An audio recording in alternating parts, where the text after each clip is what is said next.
ഈ നന്മ ചെയ്യുമ്പോൾ ഞാൻ ഇന്ന് ഇവരോടൊക്കെ സംസാരിക്കുകയായിരുന്നു, നമ്മൾ ഒന്നിനോടും ഒരു പകയോടും വൈരാഗ്യത്തോടും ആരോടെങ്കിലും പ്രതികാരത്തോടും ഒന്നുമല്ലാതെ വളരെ നിഷ്കളങ്കമായ നമ്മുടെ ബാധ്യതയായി, നമ്മുടെ ഒരു ദൗത്യമായി, നമ്മുടെ ഒരു സന്തോഷമായി നമ്മളത് ചെയ്ത് മുന്നോട്ട് സഞ്ചരിക്കുമ്പോൾ അതിനൊരു സുഖവും സുഗന്ധവുമൊക്കെ ഉണ്ട്. നമ്മൾ മത്സരിക്കേണ്ടത് വേറെ ആരോടുമല്ല, നമ്മുടെ മനസാക്ഷിയോടാണ്, നമ്മുടെ ഉള്ളിലുള്ള നമ്മളോടാണ്. ഞാൻ എത്രമേൽ ഇതിനോട് നീതി കാണിക്കുന്നു, എനിക്ക് എത്രമേൽ ഇതിനോട് ആത്മാർത്ഥതയുണ്ട്.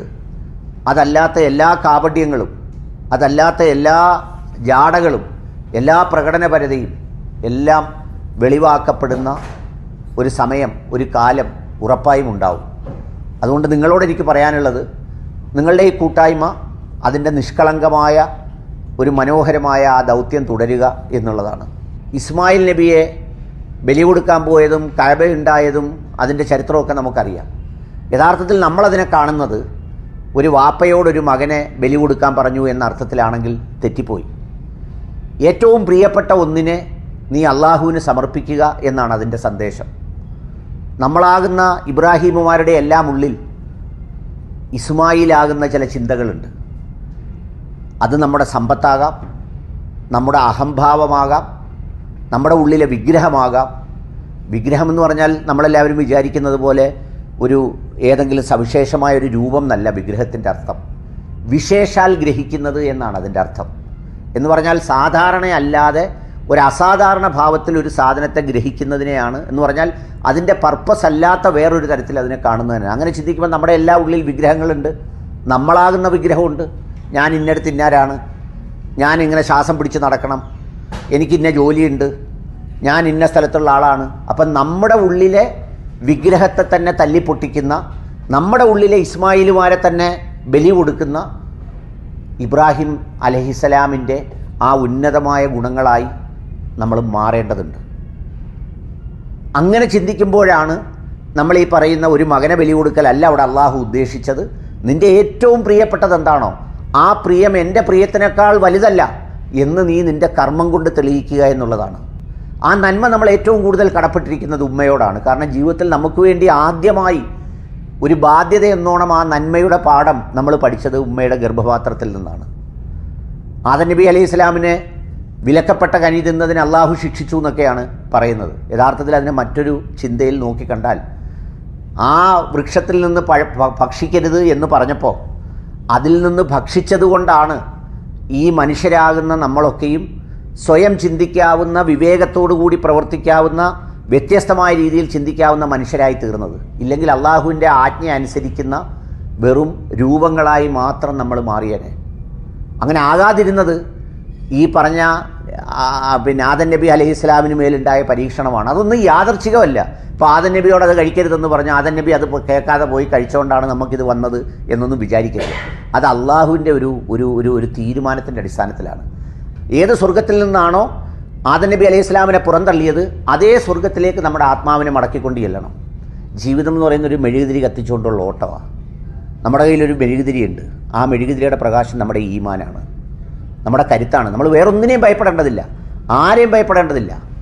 കടന്നാക്രമിച്ചാൽ പോലും നമ്മൾ ചലിക്കേണ്ടതില്ല. നമ്മളെ ആരെങ്ങനെ വിലയിരുത്തിയാലും നമ്മളതിനെക്കുറിച്ചൊന്നും ചിന്തിക്കേണ്ടതില്ല. ഈ ഈമാൻ ഇത് നമുക്ക് പ്രവാചകന്മാരെ പോലെ ഇത് ആളിക്കത്തിച്ച് ജ്വാലയാക്കി കൊണ്ടുപോകാനൊന്നും പറ്റില്ല. മനുഷ്യരാണ്, ബലഹീനതകളുണ്ട്. പക്ഷേ അതെങ്ങനെയെങ്കിലും അണയാതെ ഇങ്ങനൊരു കൈക്കുടന്നയിൽ സൂക്ഷിച്ച് അവസാന മടക്കയാത്ര വരെ ആ മെഴുകുതിരി അണയാതെ അത് നമ്മുടെ കബറിന് മേൽ പ്രകാശിക്കുന്ന ഒരു മെഴുകുതിരിയായി മാറുന്ന ഒരു നന്മയായി തീരണം. ആ നന്മയായി മാറുന്നതിനുള്ള ഈ ദൗത്യമാണിത്. ഒരിക്കൽ പ്രവാചകൻ ഒരു സഹാബിയായിട്ട് ഇങ്ങനെ നടന്നു പോകുന്നു. എതിർവശത്തുകൂടി ഒരാൾ കടന്നു വരുന്നു. തൊട്ടടുത്ത് നിൽക്കുന്ന സഹാബി പ്രവാചകൻ്റെ സാന്നിധ്യത്തിൽ ഇങ്ങനെ വല്ലാതെ എന്തൊക്കെയോ കാണിക്കാൻ ശ്രമിക്കുന്നു. അപ്പോൾ പ്രവാചകൻ തിരിഞ്ഞ ആ സഹാബിയുടെ മുഖത്തേക്ക് നോക്കിയിട്ട് ചോദിച്ചത് ആരാണ്? അത് എൻ്റെ സുഹൃത്താണ്. അപ്പോഴത്തേക്ക് അദ്ദേഹം നടന്നങ്ങ് പോയി. പ്രവാചകനോടൊപ്പമാണ് നടക്കുന്നത്. അപ്പോൾ പ്രവാചകൻ അവിടെ നിന്നിട്ട് ചോദിച്ചു, നിനക്കവനെ അത്ര ഇഷ്ടമാണോ? അപ്പോൾ പറഞ്ഞു ആണ്. എന്നിട്ട് നീ അവനോട് ഇതുവരെ പറഞ്ഞിട്ടുണ്ടോ അതെന്ന് ചോദിച്ചു. ഇല്ലയെന്ന് പറഞ്ഞു. അപ്പോൾ പ്രവാചകൻ പറഞ്ഞു, ഞാനിവിടെ നിൽക്കാം, നീ പോയി അവനോട് പറയാൻ പറഞ്ഞു, നിന്നെ എനിക്ക് ഒത്തിരി ഇഷ്ടമാണ്, നിന്നെ ഞാൻ അത്രമേൽ സ്നേഹിക്കുന്നെന്ന് അവനോട് കെട്ടിപ്പിടിച്ച് മുസാഫാത്ത് ചെയ്തിട്ട് അവൻ്റെ ചെവിയിൽ പറയാൻ പറഞ്ഞു. നമ്മുടെ കൂട്ടത്തിൽ എത്ര പേർ നമ്മളോട് പരസ്പരം പറഞ്ഞിട്ടുണ്ട്? എനിക്കൊത്തിരി ഇഷ്ടമായി. ഇപ്പോൾ അഗ്നിസിനെ ഇഷ്ടമായി ഒത്തിരി. അതുപോലെ തന്നെ എനിക്ക് ഈ പറയുന്ന ഷുക്കൂറിനെ ഇഷ്ടമായി. അല്ലെങ്കിൽ അങ്ങനെ ഓരോരുത്തരെയും എനിക്കിഷ്ടമായി. ആ ഇഷ്ടമായി എന്നൊന്ന് പറയാൻ പോലും കഴിയാതെ നമ്മൾ മരണപ്പെട്ട് കഴിഞ്ഞ് ഖബറിൻ്റെ പുറത്ത് കയറി കമിഴ്ന്ന് വീണ് നമ്മളതിനു വേണ്ടി കരഞ്ഞു പ്രാർത്ഥിച്ചു എന്ന് പറയുന്നതിൽ എന്തർത്ഥമുള്ളത്? മക്കളെയും കൂടെ വിളിച്ചടുത്തിരുത്തി പ്രാർത്ഥിക്കണം. ഒറ്റയ്ക്ക് പ്രാർത്ഥിച്ച് കരയണം, പൊട്ടി പൊട്ടി കരയണം. നമ്മുടെ മക്കൾ കേൾക്കണം. നമ്മുടെ മക്കളെക്കുറിച്ചുള്ള നമ്മുടെ ചിന്ത എന്താണെന്ന് അവരറിയണം. നമ്മൾ എത്രത്തോളം അവർക്ക് പിന്നെ ഒരു കൗൺസിലിങ്ങിൻ്റെ ആവശ്യമില്ല. അവർ മനസ്സിലാക്കും എൻ്റെ ഉപ്പയുടെ ഉള്ളിൽ എത്രത്തോളം ഞാനുണ്ട്, എന്താണ് പ്രതീക്ഷിക്കുന്നത് മനസ്സിലാവും. നമ്മൾ കൂട്ടിക്കൊണ്ടു പോകണം പള്ളിയിൽ, ഖബറിൻ്റെ അടുത്ത് കൊണ്ടുപോകണം ഉമ്മയുടെയും ഉപ്പയുടെയും. അവിടെ നിന്ന് നമ്മളെ ഏങ്ങലടിച്ച്, നിങ്ങൾ കണ്ടില്ലേ ഈ അടുത്ത സമയത്ത് നമ്മളെല്ലാം വിമർശിക്കുന്ന ആളാണ് മേജർ രവി. വലിയ അഴകോടെ ചിട്ടയോടെ സംസാരിക്കുന്ന ആളാണ്, രാജ്യത്തിൻ്റെ അതിർത്തി കാത്ത ആളാണ്. സഹോദരൻ മരിച്ചപ്പോൾ ഒരു കൊച്ചു കുട്ടിയെപ്പോലെ വാവിട്ട് നിലവിളിച്ച് കരയുന്ന, ഞാൻ മേജർ രവി വിളിച്ചിട്ട് പറഞ്ഞു നിങ്ങളോട് എനിക്ക് വല്ലാത്ത ഇഷ്ടം തോന്നുന്നെന്ന് പറഞ്ഞു. സുകുമാർ അഴീക്കോട് അമ്മയുടെ മരണത്തെക്കുറിച്ച് എഴുതിയത് എങ്ങനെയാണെന്നറിയോ? ഇന്നിപ്പോൾ ജാനിസിൻ്റെ ഉപ്പയുടെ മരണത്തെക്കുറിച്ച് ജാനിസ് പറഞ്ഞപ്പോൾ ഞാനത് ഓർത്തു. സുകുമാർ അഴീക്കോടല്ല കല്യാണം കഴിച്ചിട്ടില്ല. അദ്ദേഹം പോകാനിറങ്ങുമ്പോൾ ചാരു കസേരയിൽ വാതിലിൽ അമ്മ ഇരിക്കുമായിരുന്നു. അമ്മയോട് എന്ന് സുകുമാർ അഴീക്കോട് യാത്ര ചോദിച്ചു.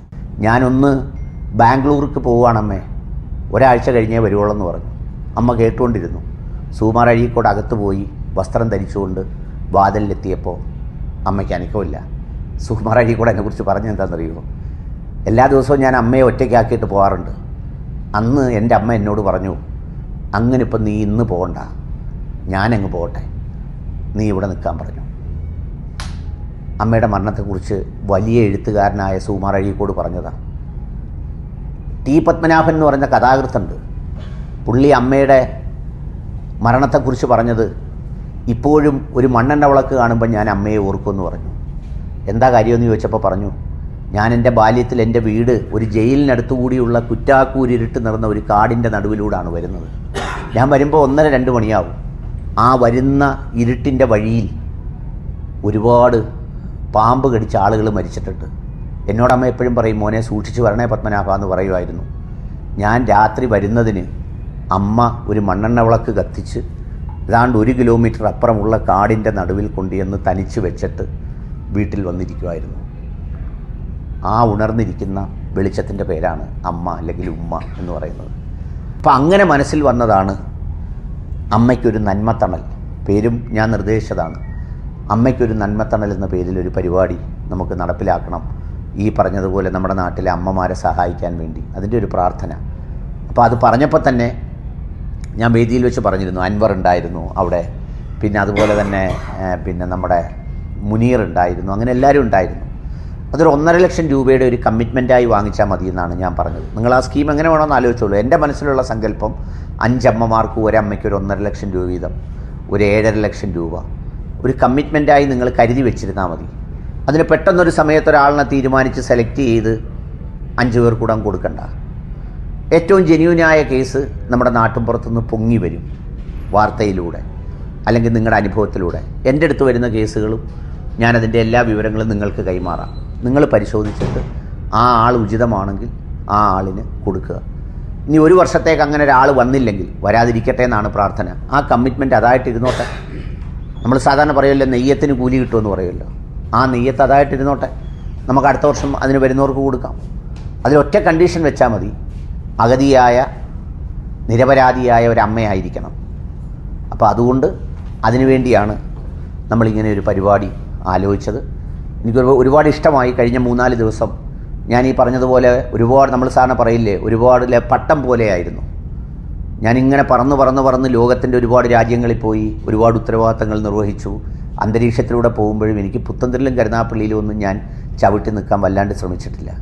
ചവിട്ടി നിൽക്കാതിരുന്നത് ചിലപ്പം നമ്മൾ ഈ പറയുന്നത് പോലെ ഈ എന്താ പറയുന്നത് കാല് പിടിച്ചടിക്കുമോ എന്നൊക്കെയുള്ള വ്യത്യാസമായ അഭിപ്രായങ്ങൾ, പലതരത്തിലുള്ള അഭിപ്രായങ്ങളൊക്കെ ഉണ്ടാവും. അങ്ങനെയൊക്കെ ആയിരുന്നു ഞാൻ കരുതിയിരുന്നത്. പക്ഷെ പിന്നീട് ഞാൻ മനസ്സിലാക്കി അതൊക്കെ അവിടെ നിൽക്കും, അതെല്ലാം അതിൻ്റെ ഒരു വശത്ത് നിൽക്കും. നമ്മളെ സംബന്ധിച്ചിടത്തോളം നമ്മൾ ശരിയാണെങ്കിൽ, നമ്മൾ ചെയ്യുന്നത് നന്മയാണെങ്കിൽ, നമുക്ക് നിഷ്കളങ്കമായ വേറൊരു താല്പര്യമില്ലെങ്കിൽ, നമ്മളിപ്പോൾ കുറച്ച് പേരുടെ കാശ് പിരിച്ച് എൻ്റെ അക്കൗണ്ടിലോട്ട് ഇട്ടുക അല്ലെങ്കിൽ അങ്ങനെ ചെയ്തു, നമ്മളെ കൊണ്ട് എന്തെങ്കിലുമൊക്കെ നടന്നോട്ടെ. നമ്മളെവിടെങ്കിലുമൊക്കെ ചെല്ലുമ്പോൾ, ഇപ്പോൾ ആരോ കഴിഞ്ഞ ദിവസം ഒരാളെന്നോട് പറഞ്ഞു, അത് കായ എന്നെ പണ്ട് ഇങ്ങനെ ഗൾഫിൽ വിടുന്നതിന് എന്നെ സഹായിച്ചെന്ന് ഒരാൾ പറഞ്ഞപ്പോൾ എൻ്റെ മനസ്സിൽ ആ സന്തോഷം മതി എനിക്ക്. അങ്ങനെ ഒരാളിനെ കൊണ്ട് നമ്മൾ ഈ പറഞ്ഞതുപോലെ എവിടെയെങ്കിലും, നമ്മളെപ്പോഴും പറയുമല്ലോ, നമ്മൾ ചെയ്യുന്ന നന്മകൾ ചെയ്ത് മറന്നേക്കുക. നമ്മളതിൻ്റെ ഒരു കണക്ക് പുസ്തകം ഒന്നും സൂക്ഷിക്കേണ്ട. ആ കണക്ക് പുസ്തകത്തിനല്ല നമ്മൾ ഈ ഭൂമിയിൽ ജീവിക്കുന്നത്. അങ്ങനെ കണക്കൊന്നും നമുക്ക് എഴുതണ്ട. അതേസമയം നമ്മൾ ചെയ്തില്ല അല്ലെങ്കിൽ ചെയ്യുന്നില്ല, നമുക്കല്ലേ കൂടുതൽ എന്താണ് ചെയ്യാൻ കഴിയുന്നത്, അതിനെ സംബന്ധിച്ച് കൂടുതൽ ചിന്തിക്കുകയും അത്തരത്തിൽ പ്രവർത്തിക്കുകയൊക്കെ ചെയ്യുക. നമ്മൾ സാറിന് പറഞ്ഞില്ലേ, സ്മോൾ ഈസ് ബ്യൂട്ടിഫുൾ എന്ന് പറയും. ഒരുപാട് വലിപ്പമായി ഒരുപാട് അഭിപ്രായ വ്യത്യാസങ്ങളാകുന്നതിനേക്കാൾ നല്ലത് വളരെ സ്നേഹത്തോടെ പരസ്പരം സംസാരിക്കുന്ന ഒരു ചെറിയ നല്ല സംഘമായി നിങ്ങൾക്ക് മാറാൻ കഴിയണം. അതിനുള്ളൊരു മനസ്സ് നിങ്ങൾക്കുണ്ട്. അന്നത്തെ സംഘാടനത്തിലൊക്കെ നിങ്ങളുടെ ഒരു സന്തോഷവും ആത്മാർത്ഥതയും ഒക്കെ ഞാൻ വളരെ നന്നായി അനുഭവിച്ചു, കണ്ടു. സ്നേഹത്തിന് നന്ദി, സന്തോഷത്തിന് നന്ദി. നിങ്ങളോട് എപ്പോഴും ഉണ്ട്. എന്ത് കാര്യത്തിനും നിങ്ങൾ ഈ പറഞ്ഞതുപോലെ എന്നെ സമീപിക്കാൻ. നമ്മൾ ആദ്യം തുടങ്ങുമ്പോൾ നിങ്ങളുടെ സുഹൃത്തുക്കൾ ബഷീറും അതുപോലെ തന്നെ നൗഫലും പിന്നെ ഷെഫീഖ് മുസ്ലിയാരും ഇവരൊക്കെ അന്ന് നമ്മുടെ അടുത്താണ് പലതും ആലോചിച്ചത്. നമ്മൾ പല കാര്യങ്ങളും ചെയ്യുമ്പോൾ ബാക്കി എല്ലാം പോലെ തന്നെ ഇപ്പോൾ ഇതിൻ്റെ കൂടെ തന്നെ ബിസിനസ് ഇട്ട് പൊട്ടിപ്പോയെന്ന് പറയുന്ന പോലെ നമ്മൾ സഹായിക്കുമ്പോൾ ചിലപ്പോൾ നമ്മൾ ഉദ്ദേശിച്ച പോലൊരു സംഗതി ഒന്നും റിസൾട്ടൊന്നും വരണമെന്നൊന്നും ചിലപ്പോൾ ഇല്ല. അതൊന്നും നമ്മൾ നോക്കേണ്ട കാര്യമില്ല. നമ്മൾ അതിനെ തുടർന്നുകൊണ്ടേ ഇരിക്കുക. അങ്ങനെ നല്ല രീതിയിൽ മുന്നോട്ട് പോവുക. നിങ്ങൾക്ക് എല്ലാവർക്കും ആശംസകൾ.